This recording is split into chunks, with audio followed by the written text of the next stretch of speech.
7 दिन पहले आया थाईलैंड, तो आज का जो खाना हो जाए, ये होटल का नाम क्या है? Iris restaurant sir. आयरिस जो है वो स्पेशली एकदम बहुत बढ़िया खाना बनाया और खा के बहुत अच्छा लगा। और हम लोग चाहते हैं बाकी जो 3 दिन हम लोग रहेंगे वो 3 दिन हम लोग यहाँ पर आके खाना खाएंगे। Thank you so much sir. तो इधर का जो स्टाफ लोग है वो बहुत अच्छा है, उसका बिहेवियर भी बहुत अच्छा है और सच में दिल में सुकून आ गया इसके यहाँ का खाना खा के। खाना खा के याद आया कि गाँव का खाना खाया, घर पे बैठ के हम लोग बेंगली है, বাংলায় বলছি।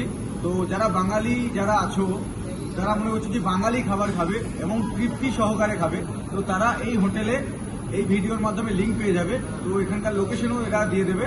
তো এখানে এসে বাঙালিরা মানে 100% এখানে এসে খাবারটা খেয়ে দেবে, একদম অসাধারণ বাড়ির মতো খাবার পাবে। আমি তো বলবো 4 দিন যদি পাটায়াতে থাকেন, 4 দিনই দুপুরের খাবার রাতের খাবার অবশ্যই খান, অবশ্যই বেটার।